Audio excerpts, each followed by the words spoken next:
En el nombre del Padre, del Hijo y del Espíritu Santo. Amén. En el Evangelio de hoy, Juan nos relata el encuentro de Jesús con la samaritana. La tradición ortodoxa le dio el nombre de Fotina, que en griego significa luminosa. Según nuestro calendario litúrgico, la conmemoramos el 20 de marzo, día en que se inició la cuarentena en nuestro país. ¿Qué enseñanza nos puede dejar este diálogo del Señor con esta mujer en este tiempo que estamos viviendo?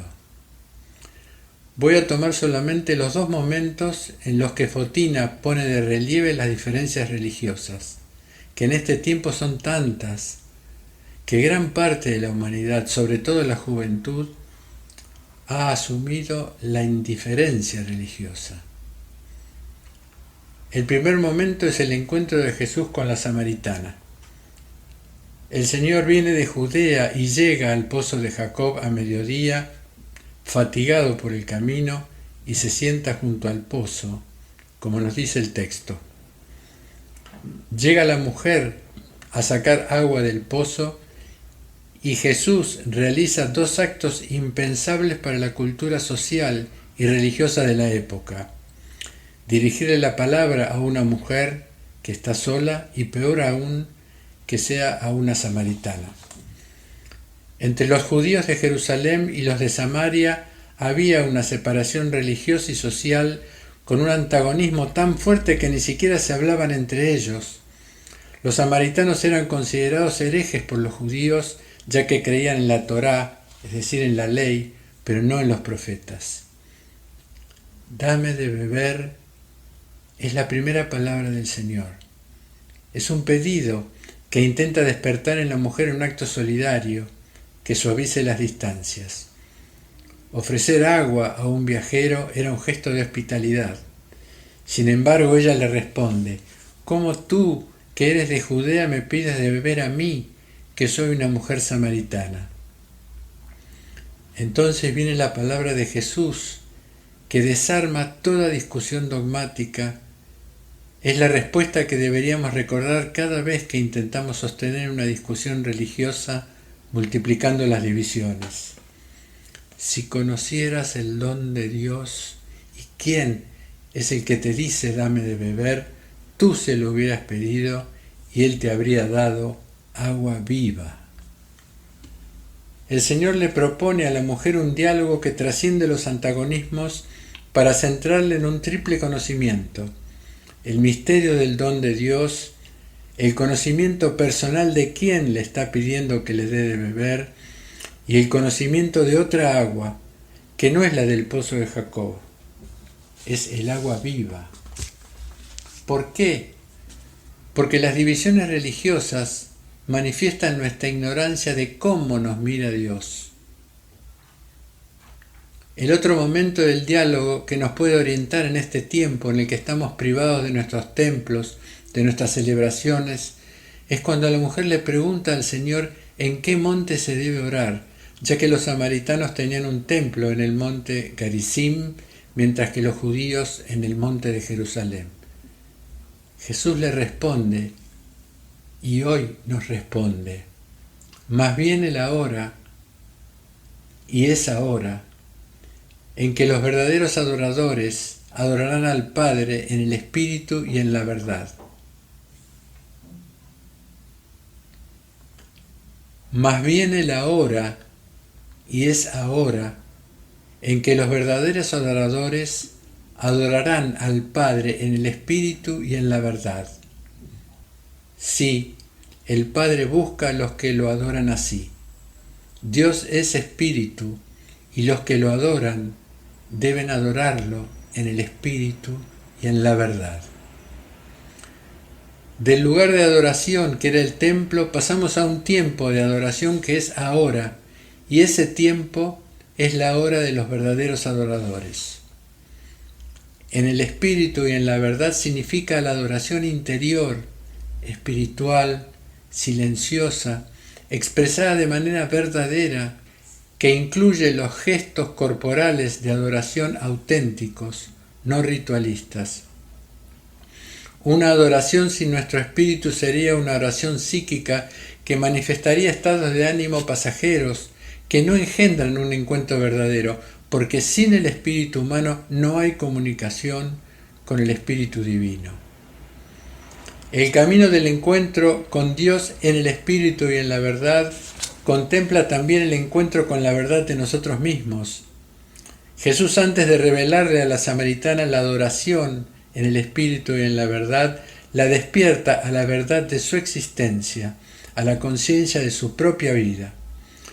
Cuando ella reconoce que tuvo los 5 maridos y un sexto que no lo era, Jesús le dice: en eso dices la verdad. Adorar en el espíritu y en la verdad es sumergirnos dentro de nosotros, entrar en las profundidades de nuestra conciencia bajo la mirada del Señor. Es un desierto de las certezas, de los razonamientos, del entendimiento, elementos que significan la fe para muchos cristianos. Sin embargo, todo esto es una construcción humana edificada piedra sobre piedra en ausencia de Dios. La adoración en el espíritu y en la verdad es un encuentro con el Señor como hombres libres, un encuentro de amor desinteresado, de fidelidad amante a su voluntad, de confianza plena en sus palabras. Esto nos conduce al segundo sentido de esta palabra de Jesús, que es la adoración trinitaria. Adorar al Padre en el Espíritu y en el Hijo que dijo: yo soy el camino, la verdad y la vida.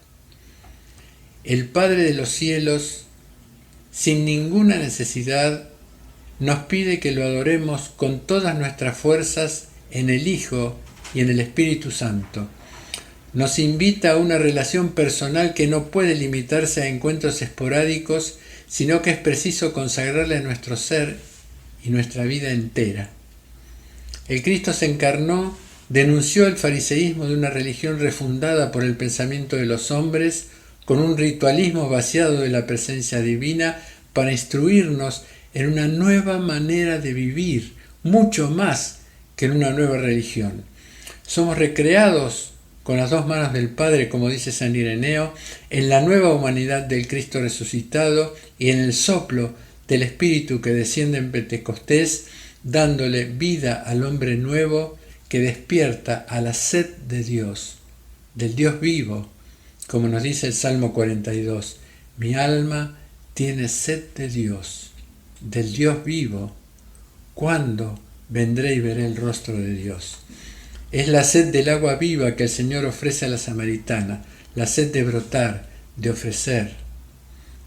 Jesús dice: todo el que bebe de esta agua tendrá de nuevo sed, mas el que beba del agua que yo le daré no tendrá sed eternamente, mas el agua que yo le daré se convertirá en él en manantial de agua que brotará hasta la vida eterna.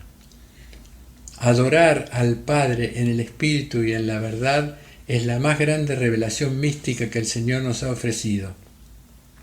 Es la expresión luminosa de su sed, que nos pide beber el agua de nuestra existencia para donarnos el agua viva de su vida divina, ofrecida libremente, participándonos amorosamente de su íntimo deseo. El Señor dice: si conocieras el don de Dios. ¿Qué es el don de Dios? El don de Dios es algo, es la vida eterna. Ya hemos visto que Dios quiere hacernos participar de la vida eterna. Es la adquisición de la semejanza prometida por el Señor apenas fuimos creados. Pero el don de Dios también es alguien. Son las misiones del Hijo y del Espíritu Santo que el Padre ofrece al mundo gratuitamente, dones mucho más profundos que todos los pozos del desierto del mundo. Finalmente podemos decir que el don de Dios es el conocimiento que el Padre, por el Hijo y en el Espíritu Santo, quiso revelarnos, el conocimiento de la intimidad y el amor en el que vive la Santísima Trinidad y su deseo de que los hombres participemos de ese amor gratuito que nos es ofrecido desinteresadamente. Las últimas palabras antes de su pasión dan testimonio de esto. Jesús dice: Padre justo, el mundo no te conoció, pero yo te conocí. Y estos conocieron que tú me enviaste. Yo les hice conocer tu nombre y se los haré conocer aún, para que el amor con que me amas esté en ellos y yo en ellos. Termino con una plegaria de San Isaac el Sirio.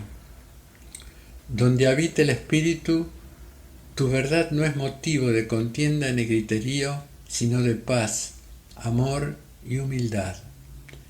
Pero sean cuales sean los caminos de los hombres, no encontraremos la paz hasta que no lleguemos al lugar de tu esperanza, oh Señor.